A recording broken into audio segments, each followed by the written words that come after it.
Assalamualaikum warahmatullahi wabarakatuh. Perkenalkan, nama saya Agung Petreo, NIM 21010222, kelas manajemen A6, mata kuliah akuntansi manajemen, dosen mata kuliah Bapak Ariski Andinaldo, SE MAK. Baiklah, tujuan saya membuat video ini adalah untuk memenuhi tugas mata kuliah akuntansi manajemen. Di sini saya akan menjelaskan mengenai biaya, kualitas, dan produktivitas.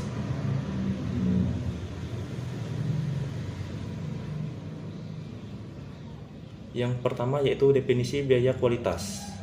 Kegiatan yang berhubungan dengan kualitas adalah kegiatan yang dilakukan karena mungkin atau telah terdapat kualitas yang buruk. Biaya-biaya untuk melakukan kegiatan-kegiatan tersebut disebut biaya kualitas.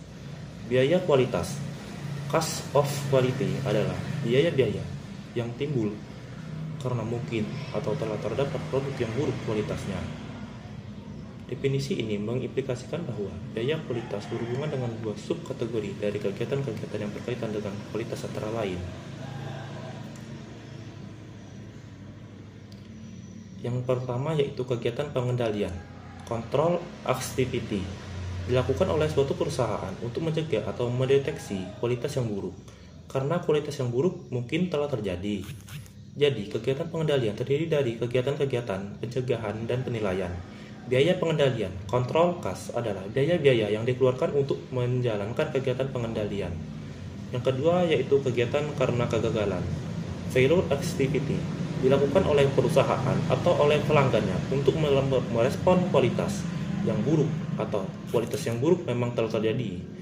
Biaya kegagalan, failure cost, adalah biaya-biaya yang dikeluarkan oleh perusahaan karena telah terjadi kegiatan karena kegagalan. Selanjutnya yaitu kategori biaya kualitas. Yang pertama, biaya pencegahan. Biaya ini digunakan untuk mencegah kualitas yang buruk pada produk atau jasa yang dihasilkan. Yang kedua yaitu biaya penilaian. Terjadi untuk menentukan apakah produk dan jasa telah sesuai dengan persyaratan atau kebutuhan pelanggan. Yang ketiga yaitu biaya kegagalan internal.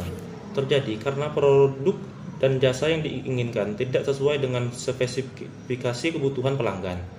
Ketidaksesuaian ini dideteksi sebelum dikirim ke pihak luar. Ini adalah kegagalan yang dideteksi oleh kegiatan penilaian. Yang keempat, biaya kegagalan eksternal. Terjadi karena produk dan jasa yang dihasilkan gagal memenuhi persyaratan atau tidak memuaskan kebutuhan pelanggan setelah produk disampaikan kepada pelanggan. Selanjutnya itu pelaporan biaya informasi kualitas.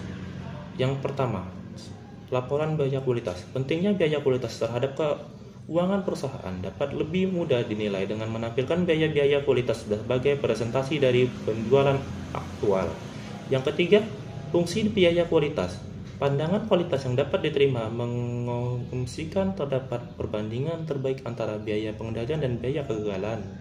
Yang ketiga, fungsi biaya kualitas. Pandangan cacat nol adalah pengertian klasik produk dikatakan cacat bila kualitasnya di luar batas toleransi karakteristik kualitas. Biaya kegagalan timbul hanya jika produk tidak sesuai spesifikasi. Yang keempat, manajemen berbasis kegiatan dan biaya kualitas optimal. Manajemen berbasis kegiatan ABM mengklasifikasikan berbagai kegiatan sebagai bernilai tambah serta bernilai tambah. Dua, hanya mempertahankan kegiatan yang bernilai tambah. Selanjutnya, penggunaan biaya informasi biaya kualitas. Tujuan utama pelaporan biaya kualitas adalah memperbaiki dan mempermudah perencanaan pengendalian dan pengambilan keputusan manajerial. Informasi biaya kualitas dapat digunakan dalam keputusan penetapan harga, strategis, dan analisis produk baru. Informasi biaya kualitas menjadi dasar yang sangat penting bagi penelusuran perusahaan atas perbaikan berkelanjutan.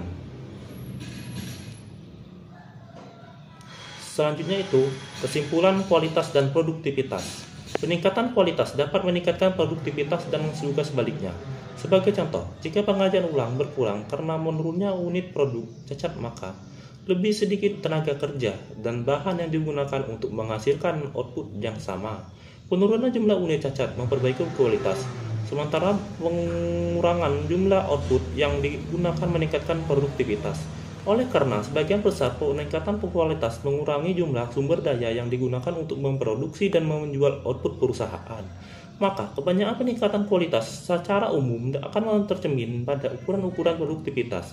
Namun ada juga cara-cara lain yang dapat meningkatkan produktivitas. Sebuah perusahaan mungkin saja memproduksi barang dengan sedikit atau tanpa cacat, akan tetapi masih menjalankan proses yang tidak efisien. Demikianlah yang dapat saya sampaikan. Kurang dan lebihnya saya mohon maaf. Wassalamualaikum warahmatullahi wabarakatuh.